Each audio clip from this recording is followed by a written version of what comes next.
आमीन। खुदावंद यीशु मसीह के अजीज़ और बाबरकत नाम में आप सबको सलाम। और अगर आपके पास कलाम मुक़द्दस है तो आइए मेरे साथ देखें खुदावंद के ज़िंदा कलाम में से याकूब का आम ख़त, उसका पहला बाब और उसकी 13वीं आयत से लेकर 18वीं आयत तक।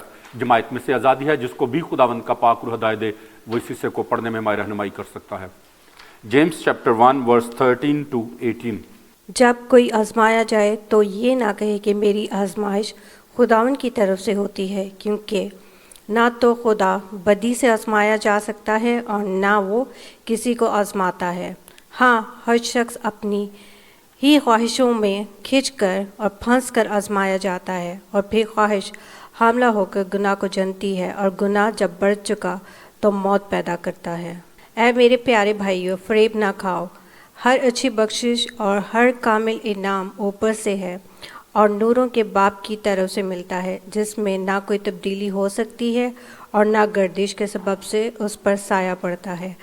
उसने अपनी मर्ज़ी से हमें कलाम हक़ के वसीला से पैदा किया, ताकि उसकी मखलूक़ात में से हम एक तरह के पहले फल हों।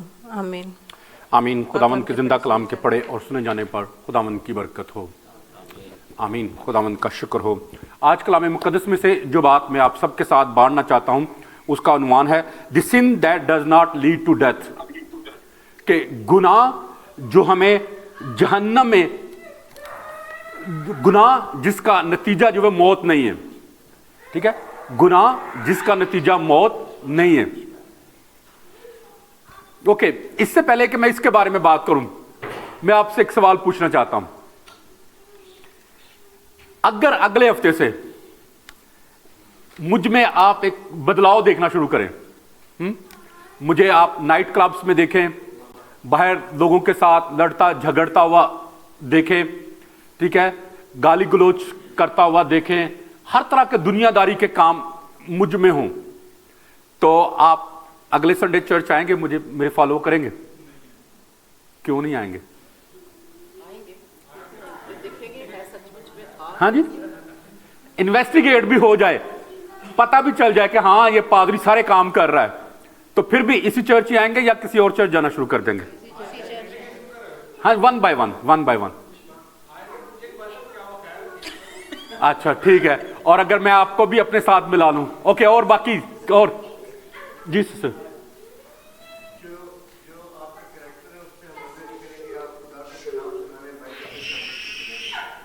Okay good. ओके, और आप भाई? सेम यही बात। और आप तो फिर बहुत, हाँ जी, अगर आ गया इसलिए मैं पहले आपको प्रिपेयर कर रहा हूं। ला ही नहीं सकता, और बस वो ना करो। Okay good, thank you very much for your input. आप सब बहुत ज़हीन है, अक्लमंद है, ठीक है। और मुझे अब कॉन्फिडेंस हो गया कि मैं बाहर जाके जो कुछ मर्जी करूं आपको कोई फर्क नहीं पड़ेगा, है ना? पड़ेगा। हाँ जी, पड़ेगा। अब बात पे मौका खत्म हो गया, अब मेरी बारी बात करने की, ठीक है। अब मैं बातें करूंगा, ठीक है। पहले मैंने आपको मौका दिया था बात करने का। याद रखें, अगर मेरी जिंदगी खुदा के कलाम के मुआफिक नहीं होगी तो मैं आपके लिए बिल्कुल भी बरकत का बायस नहीं होऊंगा। और मेरी अगर जिंदगी खुदा के कलाम के मुताबिक नहीं है तो मेरी इस कलाम की मुनादी बेकार है, बेफायदा है, क्योंकि उसमें असर नहीं होगा। मैं आपको कहूंगा कि झूठ ना बोलो, लेकिन अगर मैं खुद झूठ बोलता हूं तो वो बात जो है वो आपके ऊपर असरअंदाज नहीं होगी, उससे आपको कोई फायदा नहीं होगा। तो इसलिए मेरे अज़ीज़ों, आज हम थोड़ी देर के लिए देखेंगे कलाम मुक़द्दस में से कि क्या ऐसे गुनाह भी हैं जिनका नतीजा मौत नहीं है, या हर गुनाह का नतीजा मौत ही होता है। ठीक है, इसके ऊपर बात करने के लिए बाद में मैं आपको वक्त दूंगा, लेकिन इससे पहले मैं चाहता हूं कि हम 13वीं और 14वीं आयत को समझे पहले कि वो कहती क्या है एक्चुअली, क्योंकि अगर हम उनको 13वीं और 14वीं आयत को नहीं समझेंगे तो फिर आगे 15वीं और 16वीं आयत को समझना जो है वो हमारे लिए बड़ा मुश्किल हो जाएगा। तो 13वीं आयत में लिखा है, जब कोई आजमाया जाए, और आपको मालूम है कि पिछले तकरीबन 3 महीने से 2 महीने से हम लोग याकूब के खत को पढ़ रहे हैं, सीख रहे हैं वर्स बाय वर्स, और अभी तक हम लोग सिर्फ 13वीं आयत तक पहुंचे हैं। ठीक है, तो कलाम मुक़द्दस में लिखा है 13वीं आयत में, जब कोई आजमाया जाए تو یہ نہ کہے کہ میری آزمائش خدا کی طرف سے ہوتی ہے. کس کی طرف سے ہوتی ہے؟ خدا کی طرف. یہ نہ کہے کہ خدا کی طرف سے ہے، الٹ ہے یہ اس کا. ٹھیک ہے، لکھا ہے کہ جب کوئی آزمایا جائے تو یہ نہ کہے کہ میری آزمائش خدا کی طرف سے ہوتی ہے، کیونکہ نہ تو خدا بدی سے آزمایا جا سکتا ہے اور نہ وہ کسی کو آزماتا ہے. نہ وہ آزمایا جاتا ہے اور نہ ہی وہ آزماتا ہے کسی کو. تو اس لیے یہ بہت زیادہ اس آیت کے بارے میں ہمارے یہاں جو ہے وہ مس انڈرسٹینڈنگ پائی جاتی ہے، کیونکہ جب بھی ہماری زندگی میں کوئی دکھ آتے ہے، کوئی آزمائش آتی ہے، کوئی گناہ ہماری زندگی میں آتا ہے، تو ہم فوراً خدا کے اوپر الزام لگا دیتے ہیں کہ خدا نے ایسا ہونے دیا، خدا نے مجھے آزمائش میرے اوپر لے آیا. یاد رکھے خدا کبھی بھی کسی کے اوپر بدی نہیں لے کر آتا کہ وہ بدی کرے. خدا لوگوں کا امتحان تو کرتا ہے مگر انہیں بدی کے ذریعے سے کبھی بھی نہیں آزماتا.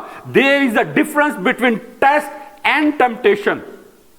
خدا ٹیسٹ تو کرتا ہے لیکن خدا ہمیں ٹیمپٹ نہیں کرتا، ہمیں ٹیمپٹیشن میں نہیں دھکا دیتا.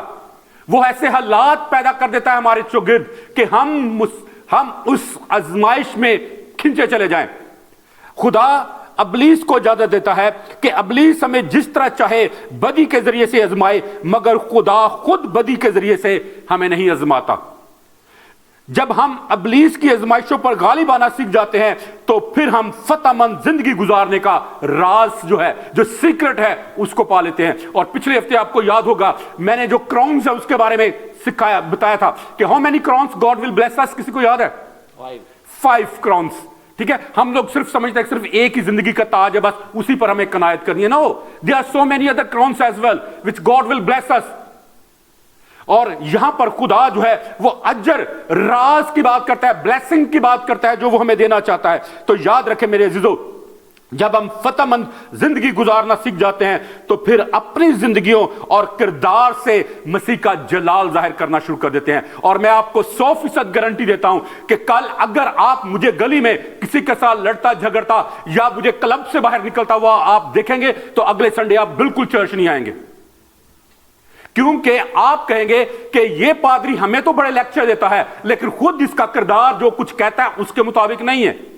کیونکہ ہم انسان جو ہیں، ہم دوسرے کو گناہ کرتے ہوئے جب دیکھتے ہیں تو ہم خدا بن جاتے ہیں، ہم جج بن جاتے ہیں، فوراً اس کی عدالت کرنا شروع کر دیتے ہیں. لیکن جب خود گناہ میں گرتے ہیں، جب خود ہماری زندگی میں کوئی کمی آتی ہے تو پھر ہم بہانے بنانا شروع کر دیتے ہیں. کہتے خیر ہے، ہر بندے کو غلطی ہو جاتی، میرے کو بھی تو غلطی ہوگی تو پھر کیوں ہوا. پھر ہم جسٹیفیکیشن دینا شروع کر دیتے ہیں. تو میرے عزیزو، اگر ہم ایک پاسٹر کو، اپنے لیڈر کو چاہتے ہیں کہ وہ پرفیکٹ ہو، وہ کامل ہو، اس کے اندر ہمیں کوئی نقص نظر نہ آئے، تو پھر ہمیں بھی ضروری ہے کہ ہم بھی اس کی جیسی توقعات ہم اس سے رکھتے ہیں ویسے ہی ہم اپنے آپ کو بھی بنائیں. یہ نہیں کہ چرچ میں تو خدا خدا کرے اور جب چرچ سے باہر نکلے تو ہر طرح کی دنیا داری جو ہے وہ ہمارے اندر ہو. اور اس لیے ابھی شروع میں ہم لوگ دعا کر رہے تھے یہی کہ خدا ہمارے اندر سے دنیا داری کو نکالے، کیونکہ اگر ہم خداوند میں ہوں گے تو پھر خدا ہم میں ہوگا. لیکن اگر ہم دنیا داری میں ہیں تو کیا خدا ہمارے اندر ہوگا؟ بالکل بھی نہیں. دھوکہ نہ کھائیں، فریب نہ کھائیں. اس لیے میرے عزیزو یاد رکھیں، خدا کسی کو بھی بدی کے ذریعے سے نہیں آزماتا. کسی کو معلوم ہے کیوں؟ اس لیے خدا کسی کو بدی کے ذریعے سے نہیں آزماتا کیونکہ خدا میں بدی نہیں ہے. جو کچھ خدا کے اندر ہے خدا وہی کرنے کے لیے کہتا ہے.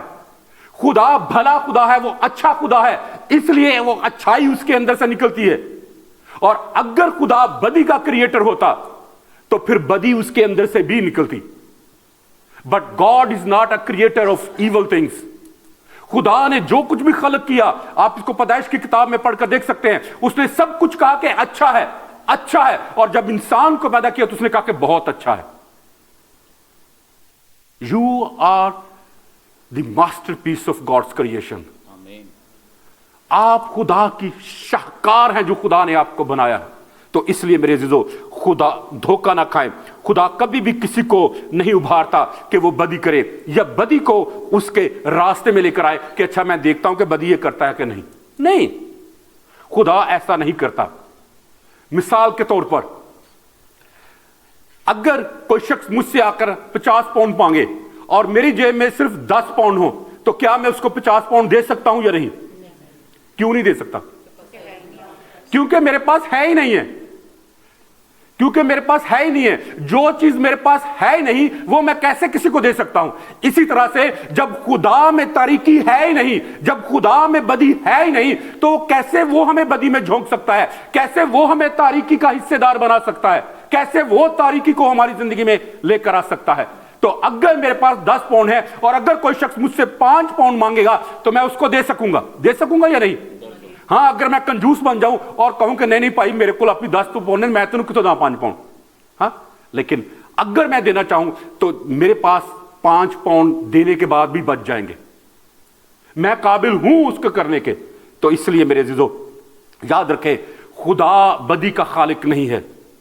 क्योंकि यहां पर कलाम मुकद्दस में लिखा है, मैं इस आयत को दोबारा से पढ़ूंगा, प्लीज सुने गौर से, कि जब कोई आजमाया जाए तो यह ना कहे कि मेरी आजमाइश खुदा की तरफ से होती है, क्योंकि ना तो खुदा बदी से आजमाया जा सकता है और ना वो किसी को आजमाता है। Full stop. कि वो किसी को नहीं आजमाता, इसकी कोई एक्सप्लेनेशन की जरूरत नहीं कि खुदा किसी को नहीं आजमाता। दैट्स इट्स फाइनल स्टेटमेंट है, इसमें और कोई दूसरा क्वेश्चन नहीं है। तो इसलिए मेरे अजीजों, याद रखें, खुदा बदी का खालिक नहीं। अगर खुदा बदी या गुनाह का खालिक होता तो वो गुनाह करता भी। जिस तरह खुदा भलाई और अच्छाई का खालिक है, इसलिए वो भलाई और अच्छाई को करता भी है। और फिर इसके बाद 14वीं आयत है, प्लीज गौर से सुने 14वीं आयत को। लिखा है, हां, आगे वो इसका जवाब देता है, ठीक है, क्यों खुदा बदी से आजमाया नहीं जा सकता और ना वो खुदा किसी को बदी से आजमाता है। उसका वो जवाब देता है 14वीं आयत में कि हां, हर शख्स अपने ही ख्वाहिशों में खिंचकर और फंस कर आजमाया जाता है। कैसे आजमाइश हमारी जिंदगी में आती है? ख्वाहिशात से। कलाम मुकद्दस में लिखा कि हर शख्स अपने ही ख्वाहिशों में, दूसरे की ख्वाहिशों नहीं, अपने ही ख्वाहिशों में फंस कर और खिंचकर आजमाया जाता है। इंसान अपने गुनाहों की जिम्मेदारी हमेशा दूसरों के ऊपर डालता आया है और डालता रहा है और डालता रहता है, और इल्जाम लगाने में हमेशा पहल करता है कि नहीं, मैंने नहीं किया, ये मेरा कसूर नहीं है, ये इसका कसूर है। हमेशा बहाने बनाता है। और जब कभी गुनाह उसकी जिंदगी में आता है तो अपने गुनाह को देखने और जिम्मेदारी को कबूल करने के बजाय वो हमेशा दूसरे को कसूरवार बना देता है। और बाग़ अदन में भी यही हुआ। किसी को मालूम है आदम ने गुनाह का इल्जाम किस पे लगाया था? और हवा ने। और फिर शैतान ने आगे किसके ऊपर इल्जाम लगाया था? हाँ जी, वो उसको फिर भागने के लिए पांव ही नहीं बचे, उसके पांव फिर कट गए। कलाम मुकद्दस में लिखा कि तू अपने पेट के बल सारी उम्र जिएगा। फिर उसको भागने के लिए पांव ही नहीं मिले। तो आदम ने हवा के ऊपर इल्जाम नहीं लगाया था। किसी को मालूम है? आदम ने खुदा के ऊपर इल्जाम लगाया था। उसने कहा था कि तूने वो औरत जो मुझे दी है, उसने कहा मुझे खाने के लिए। उसने खुदा के ऊपर इल्जाम लगाया, खुदा के ऊपर। तो बहुत दफा मेरे अज़ीज़ों, हमारी जिंदगी में जो मुश्किलात, जो मसाइल, जो परेशानियां हमारी अपनी ख्वाहिशात की वजह से, हमारे अपने घिनौने कामों की वजह से, हमारे अपने गुनाहों की वजह से आती हैं, हम उसका इल्जाम भी खुदा को दे देते हैं और हम कहते हैं खुदा तेरी वजह से हुआ है, तू नहीं ऐसा किया है। तो याद रखें मेरे अज़ीज़ों, खुदा जो है वो बदी का खालिक नहीं है। और फिर दूसरा काम हम क्या करते हैं जब गुनाह हमारी जिंदगी में आता है? तो कहते हैं कि खैर है, फिर की होया, हर कोई गुनाह करता है, अगर मैंने कर लिया तो कोई आसमान तो नहीं गिर गया ना। We give justifications. हम अपने आप को फिर दूसरों के साथ रिलेट करने की कोशिश करते हैं। बदी में तो हम दूसरों के साथ अपने आप को रिलेट करने की कोशिश करते हैं, लेकिन अच्छाई में नहीं करते कि अगर दूसरा अच्छे काम कर रहा है तो हम भी अच्छे काम करें, अगर दूसरा दुआ कर रहा है तो हम भी दुआ करें, अगर वो चढ़ जा रहा है तो हम भी चढ़ जाएं। हम अच्छाई में नहीं किसी को कॉपी करते, नकल करते, लेकिन बदी में सबसे ज्यादा करते हैं और फिर उसकी जस्टिफिकेशन भी देते हैं। और फिर तीसरी बात जो हम अक्सर करते हैं वो ये है कि ये सिर्फ एक गलती थी, अगर गुनाह हो गया तो ये तो सिर्फ एक गलती थी, हर किसी से गलती हो जाती है, اگر ہم خود گناہ کریں تو غلطی، اور اگر کوئی دوسرا گناہ کرے تو پھر وہ گناہ ہے. ہم دوسروں کو بڑی بے دردی کے ساتھ جج کرتے ہیں، جبکہ خدا چاہتا ہے کہ ہم اپنے گریبان میں جھانک کر دیکھیں کہ ہم کیسے ہیں. ہم کیسے ہیں. شاید آپ نے سنا ہو، میں اکثر یہ کہتا ہوں کہ شاید جب بھی کبھی کوئی گناہ، میں دوسروں کو یہی کہتا ہوں کہ شاید آپ سے زیادہ مجھ میں بدی پائی جاتی ہو، شاید آپ سے زیادہ مجھ میں گناہ ہو، کیونکہ میں ہمیشہ اس بات کو جانتا ہوں کہ خدا یہی چاہتا ہے کہ ہم اپنے گریبان میں جھانک کے دیکھیں کہ ہم کیا ہیں، نہ کہ ہم دوسرے کے اندر کیڑے نکالتے رہیں. اور پھر داؤد جو ہے اس کی خوبصورت ایک مثال ہے ہمارے سامنے. جب اس کو ایک نبی کے ذریعے سے بتایا گیا کہ ایک شخص کی ایک بچیا تھی، چھوٹی سی اس کے پاس ایک بچیا تھی اور وہی اس کا سب کچھ تھا، تو اس کا جب گھر مہمان آیا تو اس کے گھر میں بھیڑیں بکریاں تھی، سب کچھ تھا. اس نے ان کو ذبح کر کے تو اپنے مہمان کی دعوت نہیں کی، بلکہ وہ دوسرے پڑوسی کی جو چھوٹی سی بچیا تھی اس کو اس نے زبردستی لیا، اس کو کاٹ کے سبزی بنا کے تو مہمان کو کھلا دی. تو جب داؤد نے سنا نا، فوراً غصے میں اٹھا، کہتا اوہ یہ تو بندہ واجب القتل ہے، واجب القتل ہے، کہ اس کی سزا صرف اور صرف موت ہے، موت ہے. جبکہ شریعت بھی اس کی اجازت نہیں دیتی. شریعت کے مطابق بھی اگر کوئی شخص ایک بھیڑ چوری کرتا ہے تو وہ 4 گناہ اس کا بھر دے، 4 بھیڑیں اس کی بھرے. لیکن داؤد جو ہے اس کو کہہ رہا ہے نہیں اسٹریٹ فارورڈ اس کا گلا کاٹ دو، اس کو مار دو، اس کو قتل کر دو، کیونکہ وہ واجب القتل ہے. لیکن جب اس کو بتایا گیا کہ وہ شخص تو ہی ہے، تو پھر کس کو پتا کیا اس نے کہا؟ پھر کلام مقدس میں لکھا ہے کہ وہ خدا کے سامنے خاموش ہو گیا، پھر اس کا منہ بند ہو گیا. بہت دفعہ میرے عزیزو ہم یہی کرتے ہیں. جب ہمارا قصور آتا ہے تو خیر ہے، جب کسی دوسرے کا قصور ہو تو ہم فوراً خدا بن جاتے ہیں. اور پھر اکثر چوتھا کام جو ہم اکثر گناہ کرنے کے بعد اگر ہم کسی کو پتہ چل جائے، اگر چھپ جائے گناہ ہمارا چھپا رہے، تو پھر تو ہم فرشتے ہیں، پھر تو ہم خدا ہیں. لیکن اگر وہ ظاہر ہو جائے تو پھر ہم کہتے ہیں کہ مجھے ابلیس نے بہکا دیا تھا، میں ابلیس کے بہکاوے میں آ گیا تھا، ابلیس نے مجھے دھوکہ دے دیا تھا، ابلیس نے مجھے اپنے جال میں پھنسا لیا تھا. تو میرے عزیزو کلام مقدس میں لکھا کہ ابلیس کے اوپر اختیار خدا نے ہمیں دیا ہے. دیا یا نہیں؟ کہاں پہ دیا ہے؟ کتنا اختیار دیا ہے؟ ہاں جی، پورا سارا. سارا کتنا ہوتا ہے؟ کل میں کیا کیا چیزیں شامل ہیں؟ مجھے تو پتہ نہیں کل کیا ہوتا ہے. سب کچھ، سب کچھ میں تو پتہ نہیں کیا کیا کچھ شامل ہوتا ہے. کیا کلام کیا کہتا ہے اس کے بارے میں؟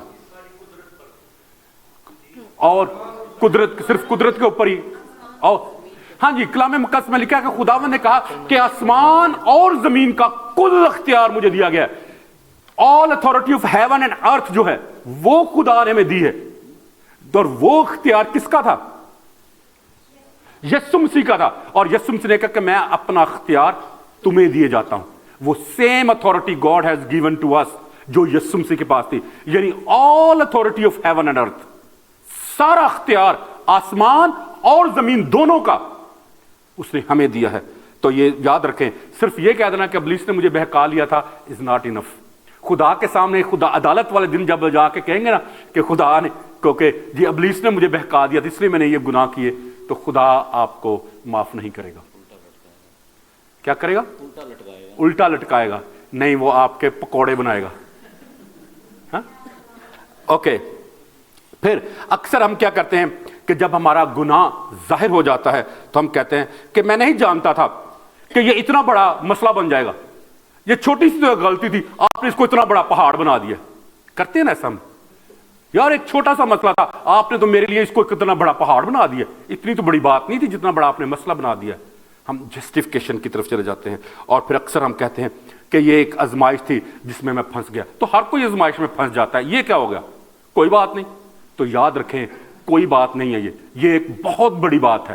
اور کلام مقدس میں لکھا ہے کہ ہر وہ شخص جو گناہ کرے گا وہ سزا پائے گا، سزا پائے گا. تو اس لیے میرے عزیزو یاد رکھیں، ہم ایک مسیحی جو ہیں، ہم اپنے گناہوں کا الزام دوسروں پر نہیں ڈالتے، बल्कि हम उस गुनाह का फौरन इकरार करके उसको यस्सु की सलीब के नीचे ले आते हैं, यस्सु के सुंदर कदमों में ले आते हैं। क्योंकि खुदावन के कलाम मुकद्दस में लिखा है कि अगर हम अपने गुनाहों का इकरार करें तो वो हमारे गुनाहों को माफ करने और हमें तमाम नाराज़गी से पाक करने में सच्चा और आदिल खुदा है। तमाम नाराज़गी लिखा है, और तमाम नाराज़गी का मतलब है ऑल अनक्लीनलीनेस, कि हर तरह की नापाकी, चाहे वो फिजिकल हो, चाहे वो इमोशनल हो, चाहे वो साइकोलॉजिकल हो, या चाहे वो स्पिरिचुअल हो, वो हमें पाक साफ करने में कादर मुतलक है। साइकोलॉजिकल सिंस का पता क्या होते हैं? हाँ जी, क्या होते हैं साइकोलॉजिकल सिंस? क्या हम साइकोलॉजिकली गुनाह करते हैं या नहीं करते? ये पहले बताएं, करते हैं या नहीं करते? अगर करते हैं तो कौन से हैं? कहां पे लिखा है बाइबल मुकद्दस, क्या कहती है? हाँ जी, प्लानिंग करते हैं। ओके, आप सोच, कलाम मुकद्दस में लिखा कि यीशु ने कहा कि अगर तूने बुरी ख्वाहिश के साथ, बुरी नीयत के साथ किसी औरत पर निगाह की तो तू अपने दिल में उसके साथ जुना कर चुका। तो याद रखें, हम साइकोलॉजिकली बहुत ज्यादा गुनाह करते हैं। तो फिर कैसे इसके ऊपर गालिब आया जाए कि हम अक्ल का जो गुनाह है, सोच का जो गुनाह है, उससे बच सके? तो उसके लिए जरूरी है कि खुदावन को अपने रूह, बदन और जान और अपनी अक्ल का भी आका, मालिक और मुनज्जी बनाया जाए, ताकि वो हमें हर तरह के गुनाह से बचाए और हमारी सोचें पाक हों। जब हमारी सोच पाक होगी तो हमारा किरदार पाक होगा, जब हमारा किरदार पाक होगा तो हमारी आदात पाक होंगी, जब हमारी आदात पाक होंगी तो हमारे तौर तरीके पाक होंगे, जब हमारे तौर तरीके पाक होंगे तो ही हम खुदावन को पसंद आएंगे, वरना नहीं। तो इसलिए मेरे अजीजों, इस आयत में एक बड़ा वाजिया तौर पर यह बयान किया गया है कि हर शख्स अपने ही ख्वाहिशों में फंस कर और खिंच कर आजमाया जाता है, खुदा किसी को नहीं आजमाता। इसलिए आज के बाद खुदा पर इल्जाम मत लगाइएगा। यह खुदा की तरफ से है कि आज के बाद खुदा पर इल्जाम यह मत लगाइएगा। इसकी जिम्मेदारी दिलेरी के साथ लें, अपने ऊपर लें, क्योंकि जब आप उसकी जिम्मेदारी लेंगे तो फिर आप खुदा के सामने जाकर माफी मांगने के काबिल होंगे। फिर ही खुदा को कह सकेंगे कि खुदा तू मुझे माफ कर, क्योंकि मैंने ये जो काम किया है वो मेरी नजर में और तेरी नजर में गलत है, तो इसलिए तू मुझे माफ कर। लेकिन अगर आप इल्जाम लगाते रहेंगे तो ना आप खुद माफी उससे पा सकेंगे और ना उसके चुंगल से आप निकल सकेंगे। यीशु मसीह ने कहा मत्ती 15 बाब और उसकी 19वीं आयत में, मैथ्यू चैप्टर 15 वर्स 19 में, कि बुरे ख्याल, खूनरेजियां, जनाकारियां, हरामकारियां, चोरियां, झूठी गवाहियां और बदगोइयां दिल ही से निकलती हैं। कहां से निकलती हैं? हमारे साथ वाले घर से, है ना? मेरी बाइबल में तो ऐसा लिखा हुआ है, आपकी बाइबल में क्या लिखा हुआ है? दिल से निकलती हैं। हाँ जी, आपकी बाइबल में मुंह लिखा हुआ है। हाँ जी, भाई विजय की बाइबल में मुंह लिखा हुआ है कि ये मुंह से निकलती हैं। अच्छा, मैंने पढ़ लिया है, मैंने पढ़ दिया आपको कि वो दिल से निकलती हैं। आप बाद में पढ़ के सुना दीजिएगा, ठीक है? हाँ जी, सॉरी, मैं कह रहा हूं मेरी बाइबल में ऐसा नहीं लिखा हुआ, मैं वैसे मजाक के तौर पे कह रहा हूं। हकीकत में जो लिखा हुआ है वो यही है कि दिल से निकलती है। हाँ जी, दिल से निकलती हैं, मुंह से नहीं निकलती। ठीक है, हमारी ख्वाहिशें हमें अपना गुलाम बना लेती हैं, चाहे वो अच्छी हो या बुरी हो। अगर ख्वाहिशें अच्छी होंगी तो अच्छाई जो है वो हमारे अंदर से निकलेगी, और अगर ख्वाहिशें बुरी होंगी तो फिर बुराई जो है वो हमारे अंदर से निकलेगी। Are you agree with me or not? फिर अब आती है 15वीं आयत। मैं चाहता हूं कि इसके बारे में आज हम जरा थोड़ी देर के लिए ज्यादा गौर करें, क्योंकि टाइम होने वाला है। 15वीं आयत को मैं पढ़ देता हूं आपके लिए। लिखा है, फिर ख्वाहिश हामला होकर गुनाह को जनती है। फिर ख्वाहिश हामला होकर गुनाह को जनती है, और गुनाह जब बढ़ चुका तो मौत पैदा करता है। गुनाह जब बढ़ चुका तो मौत पैदा करता है। इस आयत में 3 बातें बयान की गई हैं, ख्वाहिश, गुनाह और मौत। और ये तीनों जो हैं वो प्रेग्नेंट होती हैं, हामला होती है, जिसका मतलब यह है कि they create something, create something. ये बांझ नहीं है कि कुछ पैदा ना हो, ये डेफिनेटली कुछ ना कुछ क्रिएट जरूर करती हैं। They have a power to create. कलाम मुकद्दस में लिखा है कि ख्वाहिश इंसान के जज्बात और एहसासात से जन्म लेती है। हमारे फीलिंग और इमोशंस जो हैं वो ख्वाहिश को बढ़ने में उसको एनर्जी फराहम करते हैं, कुव्वत देते हैं, ताकत देते हैं। और ख्वाहिश और गुनाह दोनों जो हैं, याद रखें, ये बांझ नहीं है।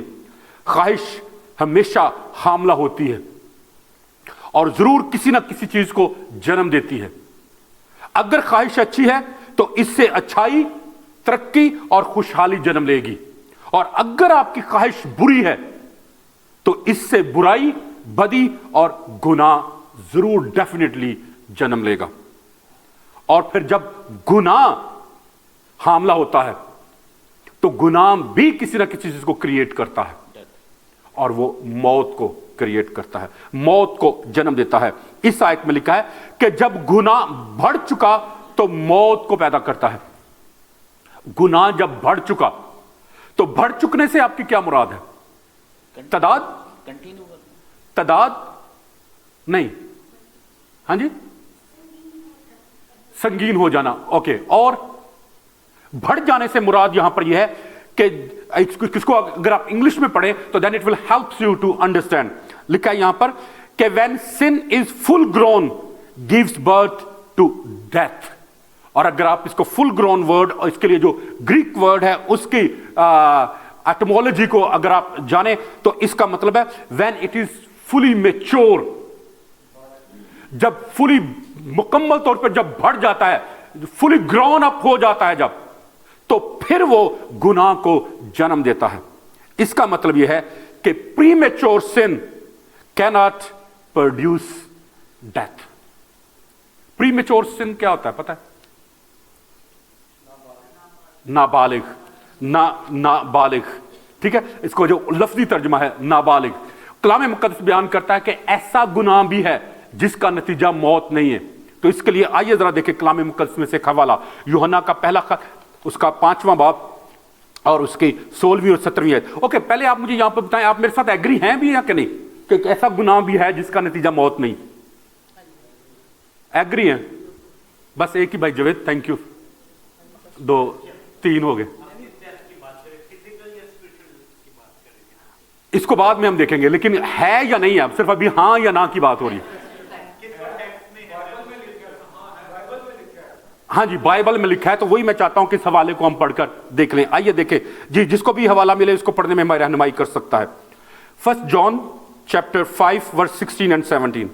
अगर कोई अपने भाई को ऐसा गुनाह करते देखे जिसका नतीजा मौत ना हो तो दुआ करे, खुदा उसके वसीला से ज़िंदगी बख्शेगा। उन्हीं को जिन्होंने ऐसा गुनाह नहीं किया जिसका नतीजा मौत हो। गुनाह ऐसा भी है जिसका नतीजा मौत है, इसके बाबत दुआ करने को मैं नहीं कहता। तो हर तरह की नाराज़गी गुनाह, मगर ऐसा गुनाह भी है जिसका नतीजा मौत है, मौत नहीं। पाक कलाम के पढ़े और सुने जाने पर उसकी बेहतर। आमीन, आमीन। प्लीज गौर से सुनिए, मैं इसको दोबारा से पढ़ूंगा। जब 2 दफा पढ़ते हैं तो उसका मतलब ये होता है कि इसमें से क्वेश्चन भी हम लोग रेज करेंगे। लिखा है 15वीं आयत से, और जब हम जानते हैं कि जो कुछ हम मांगते हैं वो हमारी सुनता है, तो ये भी जानते हैं कि जो कुछ हमने उससे मांगा है वो पाया है। अगर कोई अपने भाई को ऐसा गुनाह करते देखे जिसका नतीजा मौत ना हो तो वो उसके लिए दुआ करे। लिखा तो दुआ करे, गुनाह जिसका नतीजा मौत नहीं है तो दुआ करे, खुदा उसके वसीले से जिंदगी बख्शेगा। उन्हीं को जिन्होंने ऐसा गुनाह नहीं किया जिसका नतीजा मौत हो। इसकी बाबत दुआ करने को मैं नहीं कहता। है तो हर तरह की नाराज़गी गुनाह, मगर ऐसा गुनाह भी है जिसका नतीजा मौत नहीं है। ऐसा गुनाह भी है, ये यूहन्ना के अल्फाज हैं, मेरे अल्फाज नहीं है, ठीक है, कि ऐसा गुनाह भी है जिसका नतीजा मौत नहीं है। और कलाम मुकद्दस में लिखा कि जो जान गुनाह करेगी सो वो मरेगी। जो जान गुनाह करेगी सो वो मरेगी। तो क्या ये कलाम मुकद्दस की कंट्राडिक्शन नहीं है? क्या कहते हैं आप? हाँ जी, आप बोले नहीं है, कंट्राडिक्शन नहीं है। तो फिर क्या हल क्या है इसका? फिर क्या कौन सही है, खुदावन या यूहन्ना? हाँ जी, एक बात कैसे है?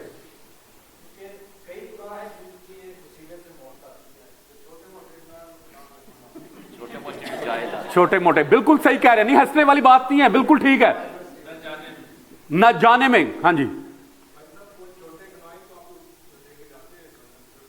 प्रेग्नेंट होते हैं। ओके ओके, लेकिन आए देखें जरा कलाम मुकद्दस इसके बारे में क्या कहता है। और शायद आपको याद हो, मैंने पिछले साल में मैंने कलाम सुनाया था कि which sin takes you to heaven to hello.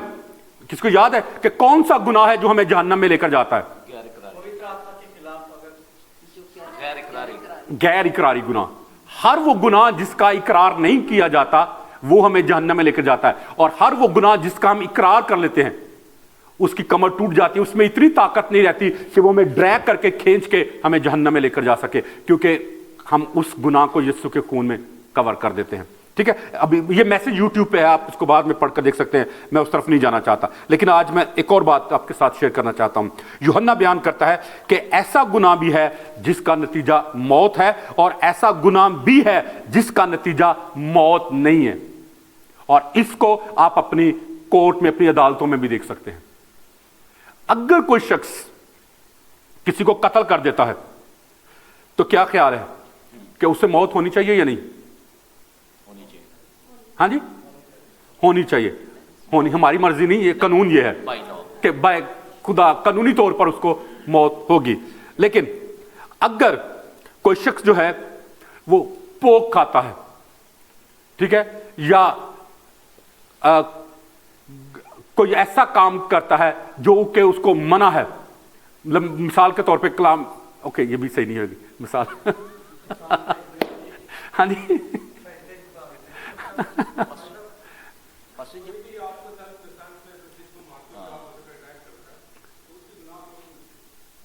हम गुनाह की बात नहीं अभी कर रहे, हम पावर ऑफ द सिन की बात कर रहे हैं।